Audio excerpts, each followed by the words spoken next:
et le gouverneur de la ville de Kinshasa. Plusieurs décisions ont été prises, de mesures drastiques, mais également d'accompagnement pour pouvoir relocaliser tous ces vendeuses et vendeurs de ce marché, mais d'autres marchés également pirates sont visés. On va prendre quand même les responsabilités.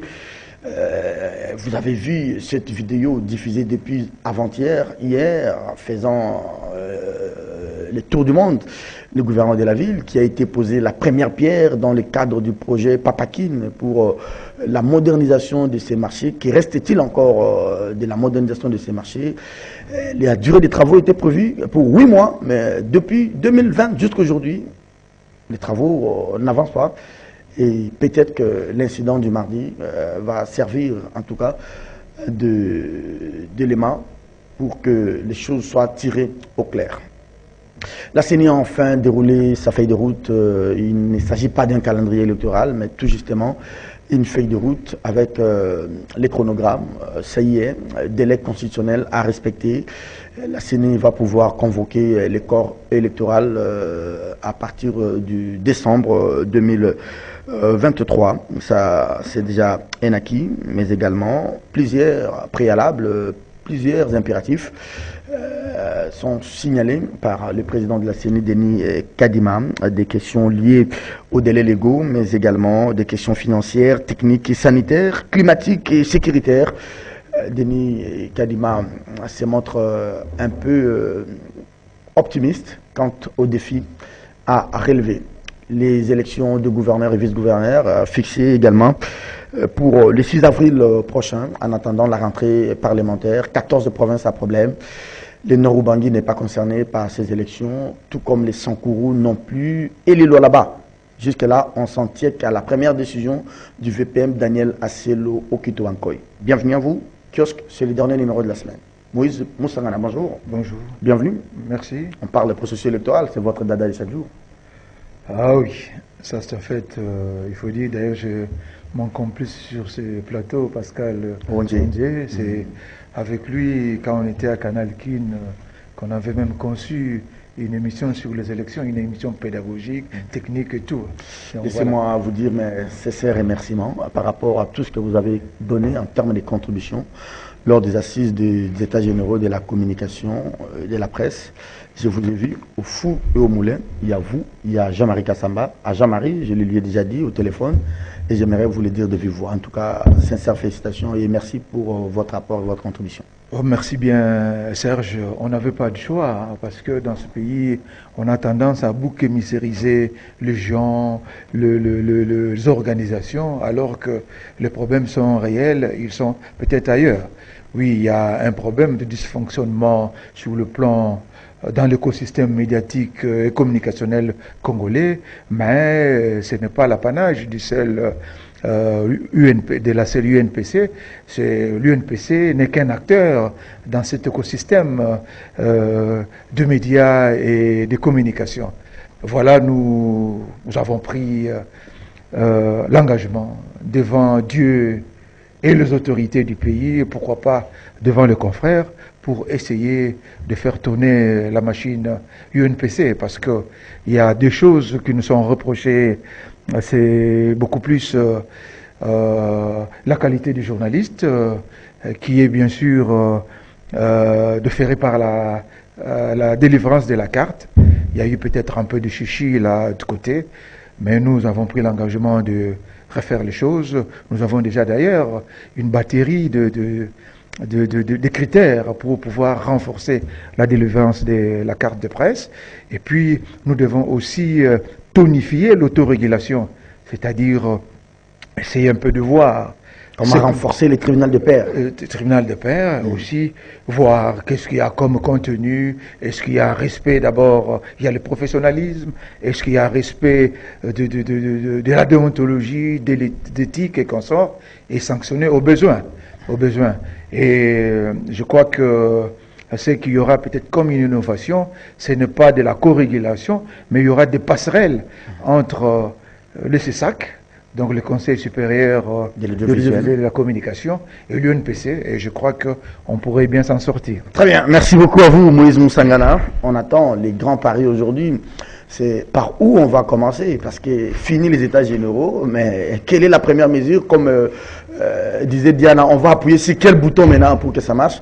Gauthier Sey, je ne vous pose pas la question, cher Gauthier.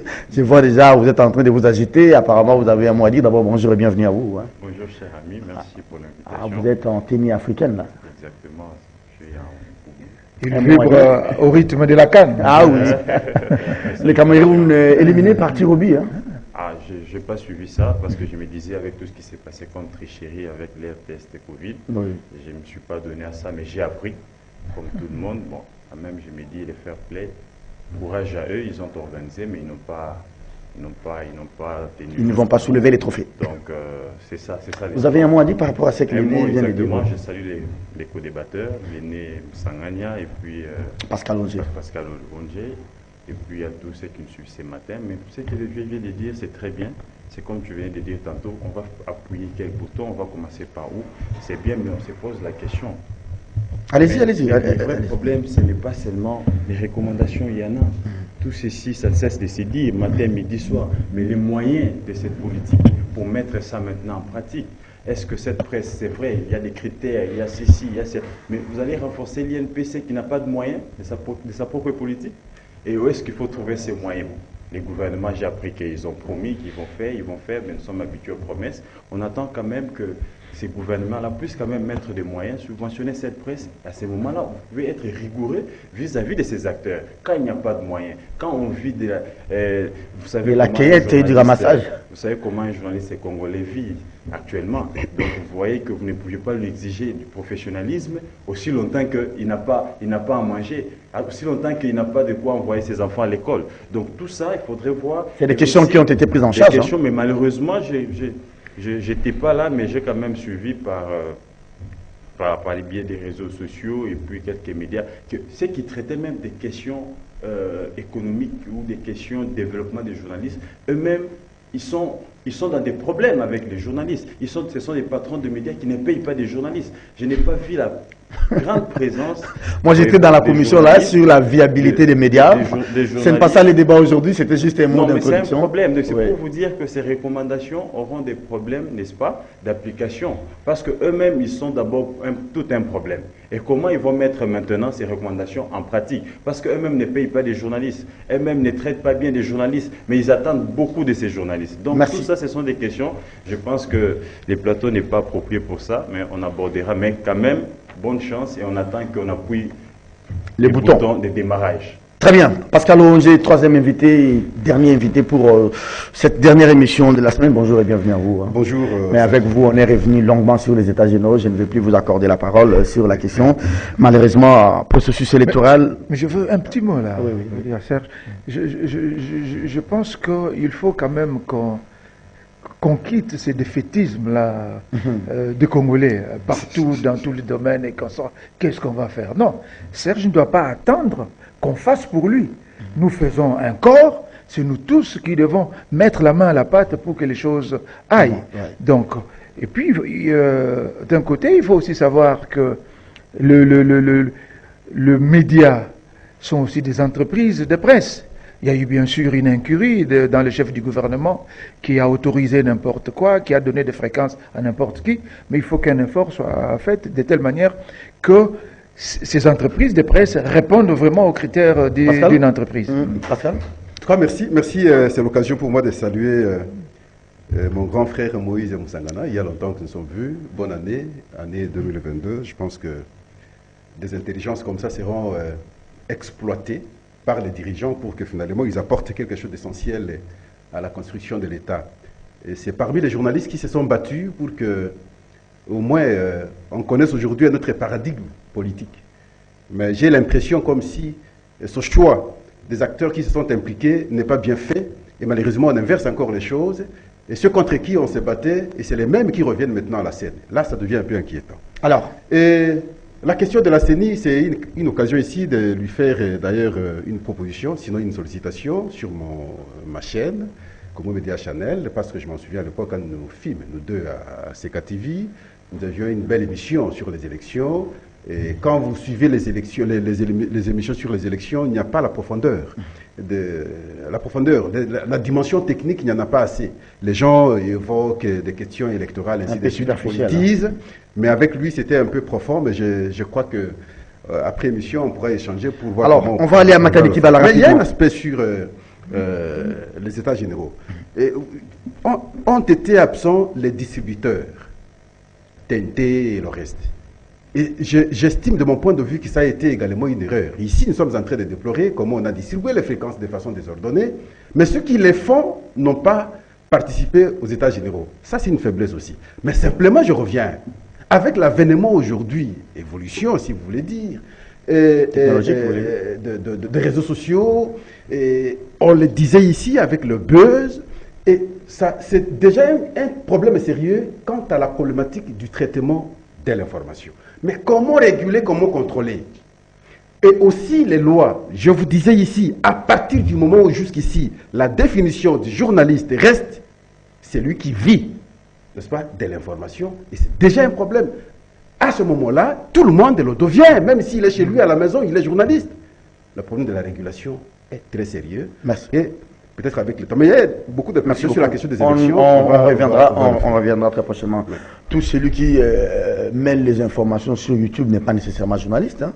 Tout celui qui met les informations sur Instagram n'est pas nécessairement journaliste. Ça, votre définition. En tout cas, tout celui qui met les informations sur le blog n'est pas journaliste. Hein. Mais c'est votre définition. Le journalisme, c'est pas la diffusion tout simplement. Le journalisme, c'est aussi la collecte et les traitements. Voilà. Celui qui ne sait pas traiter l'info, il prend l'info brute, il balance, ne dites pas qu'il est journaliste. Un youtubeur n'est pas journaliste. Israël Moutal a été sur ce plateau hier, il avait très bien dit. Allez, on va aller à Matadi Kibala avec vous, Pascal Oronge. Mesures publiques, la fermeture de ces marchés. En tout cas, c'est une mesure salutaire. Ça sera peut-être impopulaire, très mal accueilli, mais ça valait la peine. Ah oui, j'étais en train de réfléchir avant qu'on connaisse ce drame de Matadi Kibala. J'arrive une fois à l'aéroport d'Ndjili. Et de passer à l'aéroport d'Ndjili jusqu'à Nsélé, et je crois même dépasser Nsélé, je n'ai pas vu un espace où on a prévu un marché. Je n'ai pas vu un espace où on a prévu un terrain de foot. Mais quand vous arrivez aujourd'hui, le nombre de la population qui a déjà occupé l'espace, vous allez vous dire dans 10 jours, ça va se passer comment? Et ceux-là n'ont pas un espace avant. C'est déjà un problème. J'imagine que ça a été pratiquement le même cas vers Mongafula. Ce problème, on l'a déploré il y a longtemps. Parce qu'il y avait souvent des morts, les véhicules connaissaient beaucoup d'accidents. Là, chaque jour, il y a beaucoup d'embouteillages, simplement parce que les gens vendent à même le sol. Mais le chef de l'État l'avait dit quelques jours bien avant. Avait même constitué une commission. Ça, peut-être que c'est à son niveau. Les faisabilités, j'estime, n'étaient pas encore prêtes. Mais lorsque nous réfléchissons, nous allons nous rendre compte que le problème n'est pas seulement à Matadi Kibala. Parce que lorsqu'il faut évoquer la question de l'électricité, la manière dont on a installé les câbles, et la façon d'ailleurs aussi de distribuer les parcelles, souvent en dessous des câbles à haute tension. Nous voyons, nous ne disons rien. Nous ne disons rien. L'État ne disait rien. Et c'est là où je dis, mais Félix Tshisekedi n'aura pas une tâche facile. Tout ça, il a trouvé, et il a maintenant la charge de s'engager avec son équipe à pouvoir rectifier ces mauvais tirs. Et ça travers la ville de Kinshasa, mauvaise urbanisation, et voilà la responsabilité à ceux-là qui octroient également de parcelles. Parce que vous aviez évoqué le gouverneur de la ville de Kinshasa. Je constate, je vis des scènes. Trop de projets d'impression. Qu'il y ait des premières pierres. On n'attend pas de lui des impressions. On attend de lui le pragmatisme. On attend de lui qu'il moderne la ville. Mon discours depuis tous ces temps, Moïse Moussangana ne va pas me contredire, vous non plus. J'ai démontré comment Kabila, depuis tous ces temps, n'a rien fait à Kinshasa sur le plan des infrastructures routières. Je disais à Maluku, Msele, Matete, ainsi de suite, pendant plus de 18 ans, aucune route construite, aucune route réhabilitée. C'est un discours que mon président aujourd'hui, le président de la République, aimait beaucoup. Mais l'avait même témoigné une fois. Mais nous avons un gouverneur qui devrait, en principe, relayer la philosophie de travail du chef de l'État. Mais j'ai l'impression, et ce que je considère à un certain moment vrai, normal, parce qu'il y a une contradiction dans la perception des choses du fait qu'il provient d'un autre camp. Ah oui, il vient du PPRD. Il provient d'un autre camp, il ne comprend pas la logique des autres à pouvoir faire le travail. Il n'a pas la au regard des différents discours que nous avions avancés hier. Il ne faut pas les diaboliser comme Et ça. voilà la difficulté. Ah, Et tout Kinois aujourd'hui, quand vous posez la question sur Ngobila, tout le monde souhaite son départ. Ah oui. Simplement parce que, vous prenez le marché ici, on est à quel niveau? 2, vous avez cité Matadi Kibala. 3, mais malheureusement, dans les cas Matadi Kibala, il a mis ça déjà dans le cadre des projets réussis. Pendant les 100 premiers jours, comment on dit, 2 ans passés à la tête, il a vu, voici les projets déjà réalisés. J'ai vu ça. Et donc, moi je propose aujourd'hui que le chef de l'État ait des gens qui comprennent sa vision, qui peuvent l'appuyer et qui peuvent accomplir ce qu'il veut que ça soit fait d'abord dans la ville de Kinshasa, qui constitue le miroir du pays. Mais lorsque nous avons des gens qui sont plus dans des projets d'impression jamais réalisés, alors je pense que ce n'est pas très important. La responsabilité, elle est partagée, comme disait Mouyaya hier, lors du briefing que j'ai suivi en direct. Nous aussi, nos populations, où est-ce que nous construisons, où est-ce que nous allons vendre ou étaler nos marchandises. Vous savez bien qu'on ne peut pas aller construire là où il y a des câbles haute tension, c'est vraiment interdit, il y a un risque et péril, mais c'est bien dommage, nous sommes dans la débrouillardise et pourvu que l'on trouve du pain à manger, on peut s'exposer à tout danger, hein, Gauthier. Mon cher ami, j'ai d'abord suivi Pascal dire ici que non, Kabila n'a pas construit Kinshasa. Et plus loin, il dit encore, Kabila, il nous a laissé ses problèmes qu'a hérité Etienne Tshisekedi. Mais sous Tshisekedi, il parle de Ngobila qui ne comprend pas la vision de Tshisekedi. Le président qui a une vision. Donc, sous Kabila, il n'y avait pas de gouverneur, c'est Kabila qui faisait. De la même famille politique. Mais maintenant, sous Tshisekedi, on sait au moins faire la part des choses, la responsabilité du gouverneur et du président. Ça fait 3 ans qu'il les a fait.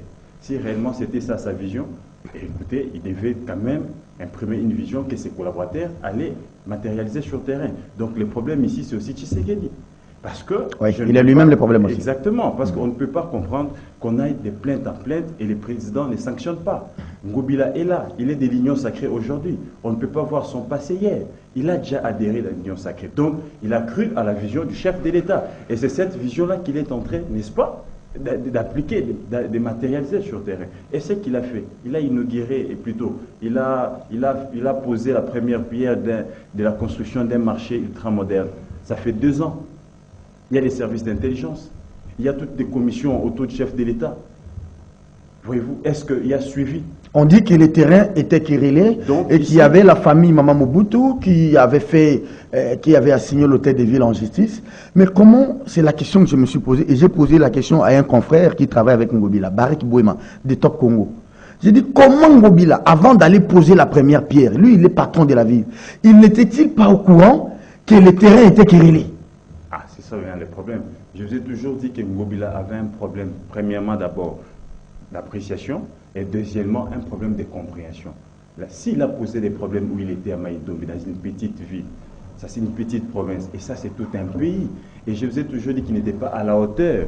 Et ce qui s'est passé de l'autre côté, il devait démissionner. Même tout ce qu'on peut dire sur ces plateaux, tout ce qu'on peut dire. J'ai entendu dire, écoutez, tant on a péki ça qui ba maman ba olola kangai na mundele oyiboyebi. Et ça c'est grave. Parce que c'est l'État qui interdit, l'État. Lui qui a tous les moyens de l'État.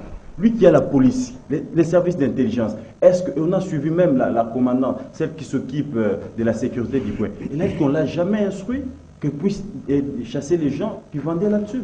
Et est-ce que Ngobila fait ses plaintes aujourd'hui? Moïse Moussarana? Ici, non, je vais chuter pour dire que le vrai problème ici, on a un problème de vision. La ville de Kinshasa n'est pas dirigée. Ces mamans-là vendent parce que... Kaboul l'avait dit, Ce n'est pas parce que... Ce n'est pas parce qu'elles sont fortes, mais c'est seulement parce qu'il y a absence, n'est-ce pas, de l'autorité urbaine.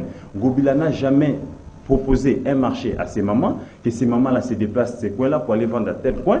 Ngobila n'est jamais venu avec les services de l'ordre pour les empêcher de vendre parce que c'est lui qui a la force. Et aujourd'hui, ce qui s'est passé aujourd'hui, c'est la largesse. Ce qui s'est passé aujourd'hui, quelque part, c'est la distraction aussi de l'autorité urbaine. Donc, dire aussi qu'il y a un problème du gouvernement central. Pourquoi? Parce que quand on dit construire, même ce qu'a dit le ministre de la Communication, non, on ne peut pas. Ces peuples-là nous a donné mandat aux députés. Ces peuples-là a un État, n'est-ce pas, qui régule les comportements de chaque secteur. Et si ces mamans-là, qui a vendu à ces mamans-là ou à ces parents-là ces terrains?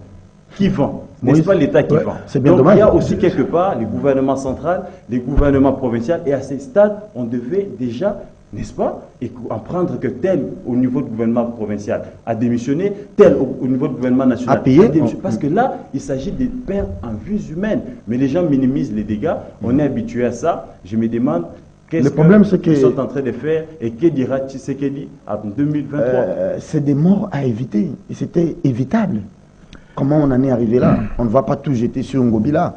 C'est vrai qu'il a hérité la situation. Mais qu'a-t-il fait? Alors, à qui incombe la responsabilité? Même si la population a sa part, mais au niveau étatique, à qui incombe la responsabilité? Je crois que je venais un peu de le dire. On nous a dit que ça va faire des jours, les Kinois vont oublier et puis c'est fini. Ouais. Je crois que devant deux problèmes de ce genre, il faut toujours éviter de boucs émissairiser les autres. Parce que c'est que je dirais comme avec Moutinga, que nous sommes une république des inconscients. Aujourd'hui, qu'est-ce qu'il y a? C'est notre incurie collective, c'est notre inconscience collective qui nous rattrape, les uns et les autres, gouvernants comme gouvernés. Quand on a dit ici, peut-être pris dans une longue phrase, on a pris, il y a juste un bout qui a fait le buzz dans ce pays. Mboke Koufa. Les gens ont crié comme ça, bien que ça a été un peu décontextualisé, mais il faut dire que on a connu dans ce pays l'absence de l'État. L'absence de l'État, c'est à la base de tout ce que nous connaissons aujourd'hui. Je voudrais dire en passant, avant de répondre à la question, j'ai suivi à la radio un responsable du parti de Mouzito qui jette des pierres sur le gouvernement Tshisekedi, sur le président Tshisekedi, alors que le chef de son parti était Premier ministre dans ce pays. Ça ne veut pas dire que ce problème a existé avec l'avènement de Tshisekedi. Ça a existé aussi autrefois. Qu'a fait Mouzito autrefois? Je crois que nous devons tous, nous tous Congolais, nous regarder dans le miroir, prendre la décision que nous devons changer. Parce qu'ici, c'est un saut qualitatif qui doit être fait par tout le monde. Dans cette affaire, vous avez les affaires foncières, vous avez les services d'urbanisme et consorts qui ont été négligents pendant tout ce temps. Et voilà qu'il y a un problème qui arrive. Bon, le gouvernement veut prendre le taureau par le corne pour pouvoir résoudre cette question. Fermeture du marché et consorts. Il faut dire que s'il n'y a pas eu aussi fermeture du marché autrefois, il faut dire aussi que les dirigeants tiennent aussi compte de l'opinion publique. Parce qu'on dirige aussi avec l'opinion publique. Mais on n'a pas vu ouais. les dirigeants tenir compte de l'opinion publique. S'il vous plaît, quand il s'agissait du marché central, vous avez vu la décision ou la rigueur avec laquelle Ngobila, et même le président de la République lui-même a fait les déplacements du marché central. Okay. C'était contre l'opinion publique. Je ne voudrais pas polémiquer, mais je voudrais qu'on avance. Non, c'est juste un contre-argument. Donc, je voudrais dire ceci. Que à un moment ou à un autre, ça dépend d'une période à une autre. On peut suivre une opinion publique, on ne peut pas la suivre. Bon, là n'est pas la suivre pour le marché central. Là n'est pas le débat. Oui. Mais ce qui est important aujourd'hui, on a pris la décision de fermer le marché Matadi-Kibala. Les gens qui viennent aussi sur le marché ne viennent pas pour le plaisir de venir. Ah non. Donc il y a un problème social que ces gens-là veulent résoudre. Mais on a pris la décision de fermer le marché. Mais est-ce que l'État va s'arrêter à ce niveau-là ou l'État va accompagner le paisible Congolais qui se débrouille? Donc il est question que malheureusement nous avons construit partout, il n'y a plus d'espace vert et consorts, mais l'État peut exproprier pour raison d'utilité publique des terrains, même des maisons, payer des maisons, des parcelles à ce niveau-là, de telle manière à installer un marché qui soit confortable et comme ça. Donc, la mesure du gouvernement ne doit pas s'arrêter juste à fermer le marché, mais le gouvernement doit accompagner les pauvres vendeurs et consorts. Parce que c'est ça. Parce que par là, il faut aussi regarder tous ces marchés pirates ou des maisons construites là où... Vous savez que c'est un grand problème parce que, en principe, si on est vraiment sincère et consort, cette ville-là, il faut la déplacer et la construire ailleurs. Parce que ça va coûter même 2 milliards pour essayer de refaire ce qu'on a fait autrefois. Donc, ça va poser des problèmes. Il faut penser à une autre ville. En principe, il faut penser à une autre ville parce que, qu'on le veuille ou pas, la loi dit que dans l'axe de la servitude de la SNEL, il faut prendre 25 mètres de part et d'autre. Alors, quand vous voyez ce qui est fait aujourd'hui, on a construit même sous le conducteur. Voilà. Donc, quand on doit déplacer les gens là, donc 50 mètres, ça veut dire qu'il y a des propriétés qu'il faut détruire. Donc, il faut prévoir aussi un budget pour pouvoir reloger les gens dont les maisons seront cassées ailleurs. Donc, c'est vraiment un casse-tête. C'est vraiment un casse-tête. Bon, il faut commencer quelque part. Bon, peut-être avec le marché Matadi Kibala. On va voir qu'est-ce que ça va donner. Allez, merci beaucoup à vous, Moïse Moussangana. Madame, Monsieur, vous regardez CCTV, c'est votre magazine Kiosque. Nous débattons sur les grands titres d'actualité. L'actualité, elle est sociale aujourd'hui, avec tout ce qui s'est passé il y a 2-3 jours au niveau du Kinshasa, marché Matadi Kibala. On va prendre la Commission électorale nationale indépendante, Moïse Moussangana, la CENI, qui rend publique la feuille de route du cycle électoral 2022-2027, la présidentielle, en tout cas, la CENI tient au délai constitutionnel. Nous sommes en décembre 2023. Ces chronogrammes, cette feuille de route, ça c'est une précision de Denis Kadima, n'est pas à confondre avec les calendriers électoraux. Oui, bon... même si le calendrier va en découler. Je crois que la feuille de route montre un peu le parcours donc qu'on va suivre jusqu'en décembre 2023. Mais il faudrait que ce qui est prévu dans cette feuille de route soit chronométré. Et c'est là que ça devient un calendrier. Voilà. Donc, on prend les actions à mener pour organiser les élections et on les chronomètre dans le temps. Ça fait le calendrier. Ça fait le calendrier. Très bien. Donc, je crois que ce qui est fait là, c'est juste une volonté pour faire voir que, voilà, nous avons une idée sur ce que nous voulons faire, mais la seule volonté de la CENI ne suffit pas. Il faut que les autres acteurs jouent leur partition. Leur partition, principalement le gouvernement, qui doit doter la CENI de moyens pour pouvoir organiser ces élections.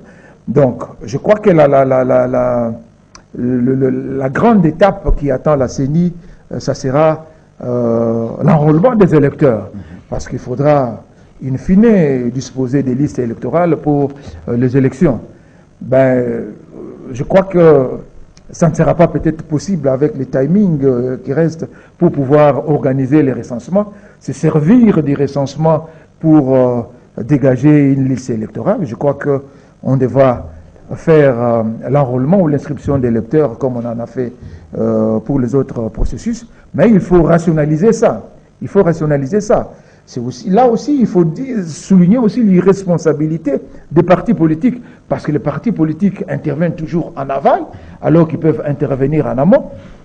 C'est en aval qu'on le voit venir mobiliser les militants, se plaindre pour dire que tel ici n'a pas été bien fait et qu'on sort. Et on se souvient, les 3 processus électoraux que nous avons connus jusque-là, il n'y a jamais eu de contentieux pour les listes électorales. Donc, le parti politique s'en fout éperdument quand on enrôle les électeurs, mais parfois ils viennent pour dire non, il faut faire le fichier, il faut faire l'audit du fichier électoral et qu'on sort, alors que l'audit du fichier électoral, on peut arriver à détecter peut-être des doublons, les triplons, voir peut-être L'effectif, on peut détecter à partir de l'image les adolescents et consorts, mais jamais l'audit du fichier électoral te dira que tel est militaire, tel ne l'est pas, tel est étranger, tel ne l'est pas. Et c'est là où le parti politique doit s'investir, éduquer, sensibiliser leurs militants, faire en sorte qu'ils aient des témoins. Déjà, dans le bureau d'enrôlement des électeurs, ils doivent déjà avoir des témoins, parce que comme les bureaux sont organisés dans les quartiers et consorts, dans les quartiers, on sait que tel est celui-ci, tel est celui-là. On peut arriver déjà en amont, dégager certaines histoires. Mais malheureusement, ça n'a jamais été le cas. Et par après, on crie qu'il y a tricherie, il y a ceci. Pourtant, il y a eu incurie dans les chefs des tenants des partis politiques. Gauthier, on dit quoi? La CENI vous dit la présidentielle, parce que jusque-là, la CENI s'en tient au mode du scrutin qui n'est pas encore révisé au niveau de la loi électorale. Mais c'est des options à lever, c'est des options à prendre. Si vous dites que nous allons élection à un seul tour, voici les contraintes. Si vous dites que nous allons prendre les deux tours, ça c'est des options politiques à prendre. Voici aussi les contraintes. Mais quand la CENI vous dit par exemple la présidentielle c'est en décembre 2023, qu'est-ce que nous faisons de l'article 70 de la Constitution? Bon, les débats reviennent. Mais ici, déjà, il faut dire qu'il faut saluer l'action que les bureaux viennent proposer. C'est une feuille de route, mais il faut dire, comme vient de le dire l'aîné, il faut maintenant chronométrer chaque étape et budgétiser. Parce que nous savions que le gouvernement ne sera pas en mesure de donner directement la somme qu'il faut. Mais on peut quand même, si on a la durée de chaque étape, séquencer le financement pour nous permettre d'avancer. Mais là aussi, c'est un problème. Et vous allez voir que en dessous de cette feuille de route, ils ont mentionné contraintes mise à disposition des fonds. Donc ils savent que c'est quand même un problème. Il faudra ici, c'est aussi un moyen de pression pour eux, pour que le gouvernement puisse s'activer. Parce que là, ils se disent, nous sommes prêts sur le plan technique, mais il faut les moyens pour que nous puissions maintenant faire ce dont pour lesquels nous sommes là. Donc moi, je pense que c'est déjà un pas. Et ce qu'il faudra maintenant faire ici, je me dis, qu'est-ce qu'il faut faire? Il faut interpréter encore l'article 70. Qu'est-ce qu'il faut dire? Là, les débats reviennent au niveau de l'Assemblée nationale. Parce qu'on s'est dit, est-ce qu'on doit aller avec l'ancienne loi? Et qu'est-ce qu'il faut faire? Tout ça, ce sont quand même des problèmes. Voilà pourquoi les autres exigeaient qu'il y ait des réformes avant, pour qu'on se mette déjà d'accord sur les textes, sur tout ce qu'on doit faire. Mais là, il y a déjà un problème. Mais pour la question que l'aîné vient de soulever des partis politiques, là aussi, c'est une question importante. Ici, on s'est dit, est-ce qu'il n'y a pas moyen qu'on puisse quand même prévoir aussi tout le monde qui peut créer son parti politique, comme on crée les médias en ligne aujourd'hui. Et on crée un parti juste pour un petit quartier, on essaie même, et après on a des bruits, et pour éviter ça, moi je pense que c'est conseillé. On crée des partis politiques comme on crée des médias en ligne. Aujourd'hui, avec son petit téléphone, on peut créer un site, et de chez soi, on publie n'importe quoi. Donc je pense aussi une question importante, ça va nous permettre, n'est-ce pas, d'éviter beaucoup de tensions après ou... Chaque tribu a maintenant son parti politique. Donc chaque tribu, chaque quartier, chaque commune. Et vous allez voir un autre parti, ils n'ont même pas de siège. Mais ils sont là à la télé, nous, mais vous qui? Et quand vous essayez un peu de vérifier, c'est sa femme, ses enfants et les membres de sa famille élargie. Donc, tout ça, c'est aussi un problème. Il faudra que le ministère de l'Intérieur nous aide aussi de ces côtés-là. C'est tout le monde qui veut créer un parti. C'est chaque député qui a son parti, c'est chaque ministre, aussitôt nommé, on accède à un poste de responsabilité, on crée un parti. Mais pour quel but? Et le but, c'est les désordres qui se vivent aujourd'hui. Or, en amont, ils peuvent aussi s'organiser pour nous éviter beaucoup de réclamations. Alors, vous avez abordé la question financière. Il y a Denis Kadima qui note aussi une faible capacité technique pour la CENI. Est-ce qu'il faut revenir avec les machines ou bien il faut acquérir les nouvelles machines? Il évoque la question sécuritaire, il évoque la question climatique et la question sanitaire. Exactement. D'abord pour la question des machines. Ici, il faut reconnaître qu'il y a d'autres machines qui étaient tombées en panne. Il y avait plein de bourrages. Là où il n'y avait pas de courant, les tensions n'étaient pas bonnes. Et les machines sont tombées en panne. Et puis ces systèmes-là, il faut rebooster les systèmes. Tout ça, c'est de l'argent. Et de deux, il faut acquérir d'autres machines pour remplacer, n'est-ce pas, les machines qui étaient tombées en panne. Mais il faut commencer maintenant. Il faut commencer maintenant. Mais il y a un problème d'argent. Parce qu'il faut faire l'appel d'offres, il faut acheter, il faut ramener, dispatcher dans des provinces, et il faut former des gens. Donc là, déjà, on sent que les gouvernements n'accompagnent pas les bureaux. Mais déjà, le fait de faire la feuille des routes et de poser ces préalables en avance, on s'est dit quand même qu'il y a la volonté du côté du bureau, n'est-ce pas, de rattraper les retards. Mais maintenant, il reste au gouvernement de mobiliser les moyens. Sous Ilou Kamba, on a eu à apprendre qu'ils avaient disposé 100 millions. Et ici, il y a pas longtemps... La CENI dit que jusqu'à là, il n'y a rien. Il n'y a pas longtemps, on a appris que le gouvernement Sama aurait mis aussi 150 millions. Mais malheureusement, dans les caisses de la CENI, c'est bloqué. Dans le budget, il est prévu 500 millions de dollars. Ça, c'est à mobiliser. Ça, c'est à mobiliser. C'est à mobiliser. Ils ont parlé de 250 millions. Mais dans les caisses de la CENI, jusque-là, rien n'est entré. Donc, on se pose la question, c'est bloqué à quel niveau? Merci. Et au ministre de l'Intérieur, je pense, d'activer quand même toutes ces batteries on va faire, pour permettre à la CENI d'avoir le moyen. On va faire le deuxième round. On va faire le deuxième round parce que tout le monde ne peut pas revenir sur la même information. Je vous demanderai, cher Pascal, de bien vouloir aborder la question des élections de province au lieu de revenir encore sur la présidentielle ou les processus. Il y a 14 provinces à problème. Finalement, la question de Atouma-Toubouana est réglée. On aura les élections au Congo central. Chez moi, là où je me proposais d'être candidat gouverneur au Nord Ubangi, finalement, je suis obligé d'abandonner parce que l'élection n'est pas à l'ordre du jour. Vous manquez la bonne information simplement. Les Sankourou n'est pas concerné non plus, les lois là-bas. Donc, c'est d'abord la première décision pendant qu'il n'y avait pas de crise aux lois là-bas, au Sankourou et au Nord Ubangi. Oui, je reviens, mais que je mette juste un petit mot. Oui. La question des partis politiques, c'est à l'Assemblée nationale, sinon au Parlement substantiellement, de pouvoir revoir la loi. Et ça n'a rien à voir avec le ministère de l'Intérieur parce qu'il s'agit de la loi. On ne peut pas interdire à quelqu'un, aujourd'hui, s'il remplit les conditions, de créer son parti politique. Alors, ce libertinage qu'on a pu donner aux gens devrait être revu par la loi électorale. Des discussions à l'Assemblée nationale et au Sénat. Très bien. Et élection des gouverneurs. Au départ, vous allez vous en souvenir qu'il y a un dysfonctionnement au niveau des provinces, entre les assemblées provinciales et les gouverneurs. Et beaucoup de gouverneurs étaient déçus, mais d'un côté, il y avait des gens nos qualités qui gouvernaient les provinces, d'autres, malgré avoir été déçus, mais continuaient maintenant à gouverner les provinces. Le total, au départ, était 17 provinces à dysfonctionnement. Sur les 17, on a pu apprécier les cas. Finalement, on est tombé à 14.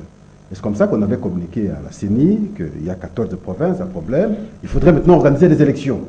Mais malheureusement, c'est tombé pendant que l'ancien bureau sortait et le nouveau bureau entrait. Alors, on a appelé les gens à pouvoir déposer leur candidature. Nombreux l'ont fait. Mais malheureusement, comme il y avait entrée d'un nouveau bureau, on a interrompu l'opération, le temps que le nouveau bureau maintenant s'imprègne de la réalité du travail. Alors, pendant ce temps, il y a eu d'autres provinces qui ont connu des problèmes. C'est entre autres votre province, le Nord Ubangi. Il y a le site qui aujourd'hui, le dossier est à la Cour constitutionnelle. Les Sankourou. Loi là-bas aussi. Loi là-bas également. Alors, ces provinces, je crois que c'est aujourd'hui ou demain que la liste complémentaire sera introduite à la Commission électorale nationale. Là, vous nous donnez la bonne information. Donc, l'élection de ces provinces pour les gouverneurs est maintenue autant que, n'est-ce pas, les provinces, les 14 provinces qu'on avait introduites déjà à la Commission électorale nationale. Le total, il va faire aujourd'hui 14 plus 4, ça fait 18. Mais il y a un problème, parce qu'il faut lire maintenant l'article, ça c'est sa spécialité, l'article 160 de la loi électorale. Qu'est-ce dit l'article? Lorsque un gouverneur tombe par motion de censure, on suppose que même son vice, parce qu'ils sont élus sur la liste, est parti. Oui. Mais au moins on accorde 24 heures au gouverneur de pouvoir déposer sa démission auprès du chef de l'État. Et souvent les gouverneurs ne le font pas. Ils préfèrent saisir la Cour constitutionnelle. Quand vous saisissez la Cour constitutionnelle pendant ce temps-là, la loi permet au vice-gouverneur d'expédier les affaires courantes. Alors maintenant, c'est un cas qui vous concerne en même temps, parce que le gouverneur de Nord Ubangi avait déposé sa démission auprès du chef. Alors maintenant, on attend la réaction du chef. Mais la loi ne dit pas au chef le temps imparti pour lui d'agréer ou de ne pas agréer. Oui, pour d'autres dispositions, on donne le temps. Mais pour le chef de l'État, on n'a pas déterminé le temps. Mais il s'agit du chef de l'État. Mais au moins, il va apprécier s'il réceptionne. Mais pendant ce temps, il y a mort d'hommes. Pendant ce temps, il y a mort d'hommes à Guadeloupe. C'est ça la question de nos lois, de nos textes. S'il refuse la démission du gouverneur, le gouverneur rentre automatiquement. Non, mais il y a eu une motion déjà votée contre lui. Entre la motion de l'Assemblée votée et le refus du président de la République. Peu importe la motion, la loi dit cela. il dépose sa démission, mais si le chef de l'État accepte sa démission, il est parti. Si le chef de l'État n'accepte sa démission, lui reste, mais il est déjà parti. Oui. Il reste En attendant. jusqu'à l'organisation des élections. Ça veut dire qu'il expédie les affaires courantes à la place du vice. Mais souvent, il saisit la Cour constitutionnelle, et en saisissant la Cour constitutionnelle, vous cédez maintenant cette période à votre affaires vice-gouverneur. courantes au vice-gouverneur. Les Sankourou maintenant, les problèmes des Sankourou. Non, le Sankourou, c'est clair, parce qu'aujourd'hui, nous avons le vice-gouverneur qui expédie les affaires courantes et les élections seront organisées. Ça, il faut le dire. Il faut dire au Sankourou que les élections seront organisées. Merci. Beaucoup l'ont dit, ont cru que Sankourou n'est pas aligné. Non, Sankourou est aligné. 4 provinces là seront également Vous alignées. êtes aussi La liste sera complétée, si pas aujourd'hui, Dans les jours demain, à venir. à la commission électorale nationale. J'ai une question à poser aux aux experts des questions électorales. Chacun va donner son idée. J'ai appelé les doyens Jérôme Bonso hier. Il devrait être avec nous sur ce plateau. Bien dommage. Il sera peut-être la semaine prochaine. Moïse Moussangana. Je prends ce que Pascal a dit tout à l'heure. On réfléchit à haute voix. Un gouverneur est élu avec son vice-gouverneur sur un ticket. Aussitôt le gouverneur est déçu, d'office son vice-gouverneur tombe. Alors, je prends dans les cas d'élection partielle de vice-gouverneur. Je prends par exemple l'élection de la ville de Kinshasa. On va élire Jekoko comme vice-gouverneur, certainement. Je ne le confirme pas encore. Dites-vous que Jekoko n'a pas été élu dans les tickets de Ngobila. Mais le jour où l'Assemblée va voter une motion contre Ngobila, est-ce que Jekoko est obligé de partir? Bon, vous savez, il y a un problème. Hein. La loi ne règle pas peut-être tout. Non. Et La loi règle. Parce que Attendez, qu'il termine. Non, c'est important. Parce Non, qu'il termine, c'est très important. Oui, oui. Il y a la motion de défiance Oui. et la motion de censure. Oui, La motion de censure concerne l'équipe. oui. La motion de défiance Oui. vise l'individu. Oui. Lorsque la motion vise le vice-gouverneur, parce qu'il s'agit de la motion de défiance, le gouverneur ne peut pas partir. La motion de censure ne concerne pas le vice, commence d'abord par le titulaire et le reste est concerné. Non, je Donc, dis c'est ceci. cela. Maintenant que le vice n'est pas élu dans les tickets, le jour où on va viser le gouverneur lui-même, il tombe, il va partir avec un vice qui n'a pas été élu avec lui, un vice qui a été élu seul. Vous savez, Serge, ce que vous dites là, ce sont Les susceptibilités, hein. des accessoires pour moi. Le problème, il y a un problème fondamental. Lesquels? Le problème fondamental se pose au niveau du concept même décentralisation, au niveau des assemblées provinciales. Est-ce que les gens, parce que tout ce que nous connaissons, c'est le lion qui est entre le gouverneur, donc le gouvernement Et les assemblées provinciales. et les assemblées. Est-ce que ces gens-là connaissent pourquoi ils ont été élus députés provinciaux? Ils connaissent leur mission. Vous allez voir que quand vous vous posez des questions, je n'ai pas encore fait une étude là, mais par intuition, vous comprenez que ces gens-là ne savent même pas pourquoi ils sont là. Qu'est-ce qu'il y a eu au moment où on a institué les élections et que pour avoir... on a institué les élections pour accéder à certains postes de responsabilité, à la députation nationale par exemple, il y a eu des postes politiques qui ont diminué, c'est mon avis, hein, au niveau national. Il y a des gens qui ont voulu se rattraper au niveau provincial. Parce que quand vous voyez tous les problèmes, vous allez voir le problème, on ne nous a pas payé, on n'a pas fait ceci, on n'a pas fait cela. Mais qui doivent faire des lois pour encadrer les recettes et consorts? Ce sont ces députés. Ce sont ces députés. Mais ils ne le font pas. Mais ils ne le font pas, mais ils attendent être payés. L'unique loi qu'ils votent, c'est le budget. Donc, voilà. Donc, c'est à ce niveau-là. Merci. Je crois qu'il faut qu'on rationalise notre décentralisation. Merci, Le, Moïse. le problème se pose à ce niveau-là. Merci Moïse, on a débordé, c'est bien dommage. Pour la mémoire de nos compatriotes, je pense que même les réalisateurs sont très touchés par ce que je vais dire tout à l'heure. Accordez-nous quand même 3 minutes. Parce que ce qui se dit dans les médias internationaux, ça nous choque. Qu'on tue les gens, plus de 56 personnes, Pascal, et on dit que les Congolais sont restés insensibles aux morts. Et si les ADF tuent les gens au nord Kivu, à Beni, mais en Ituri, ce ne sont pas les ADF. Ce sont les enfants de l'Ituri, les Codeco, qui tuent leurs propres frères. Comment on en est arrivé là? Oui, cette question, elle est complexe. Elle est complexe parce que, à un certain moment, moi, Pascal, je disais qu'il y a une politique de déportation de la population. Et c'est comme ça qu'il y a eu le CNDP, il y a eu le M23. Et quand vous regardez la composition de ces gens, la majorité n'était pas congolais. Et la logique est restée maintenant de vouloir faire peur aux Congolais à travers des actes de tuerie comme ça, les faire fuir maintenant leurs lieux habituels pour que les non-Congolais viennent occuper, finalement qu'on dise et enfin que voilà. Et puis on est parti pour la balkanisation. Je pense, de mon point de vue, qu'il s'agit là d'une pratique, d'une nouvelle pratique qu'on adopte, parce que la première étape qui consistait à vouloir à tout prix balkaniser le pays n'a pas réussi au regard du comportement du Congolais. Il faut changer maintenant. Maintenant, on a changé le mode. Et c'est là la crainte, mais c'est dessus. Parce que pire encore, quand vous citez que les fils et filles de notre pays ils sont complices dans ce plan pour tuer les leurs, et c'est là où ça indigne. Merci. Ce qui me fait très mal, je suis en train de suivre les députés Irakan, si c'est Irachan, du Grand Sien, des Sénégal. Excusez-moi de les citer. Il n'y a pas que lui. Il y a même des députés de l'Est. Je prends les députés de l'Ituri. On tue les gens par les Codeco. L'armée nationale vous dit, cher Gauthier, que ce sont des Codeco. Mais ces députés-là, qui ne veulent plus de l'état de siège, au lieu de condamner leurs enfants, au lieu de condamner les Codeco, il n'y a pas de condamnation, pas de réprimande, mais ils condamnent plutôt le gouvernement. Non, le gouvernement n'a pas fait assez. Qui tue les gens? Avant d'arriver là, je voulais quand même... On n'a pas de temps, non. Un petit mot à la question, parce que je suis dans ce qui s'est passé à Kananga sur la question des vice-gouverneurs, avec le vice-gouverneur Hubert Mbingo, qui a... Qu'est-ce qui se passe généralement? Comme ils sont élus sur les mêmes tickets, c'est le programme du gouverneur qui est présenté à l'Assemblée provinciale. Quand le vice est déchu, qu'est-ce qui se passe? On a terminé. Les mêmes programmes, on les donne au gouverneur, au vice, suivant ses attributions, on amende un peu. Mais c'est le programme du gouverneur qu'on présente toujours au niveau de l'Assemblée pour élire. Donc il est sur le ticket toujours. Même ici, maintenant, la question va se poser au niveau des partis politiques.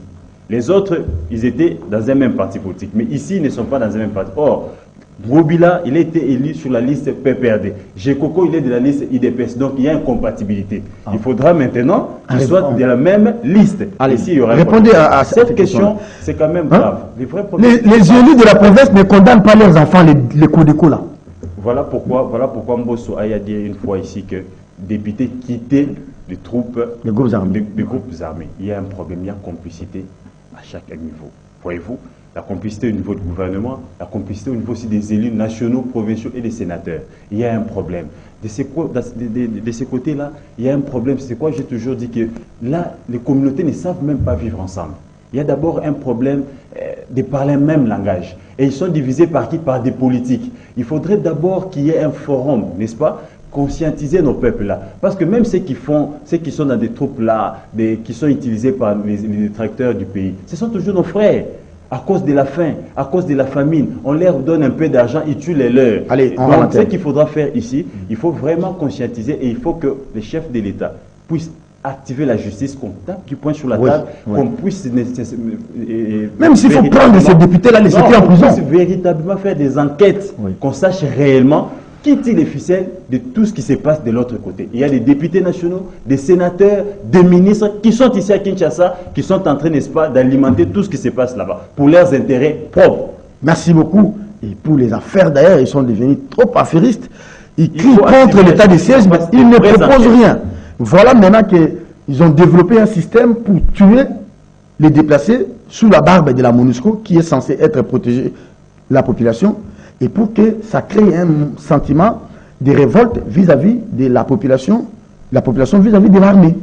Et il faut vraiment revoir certaines choses. C'est bien dommage. L'état de siège a dérangé beaucoup d'intérêts. Oui.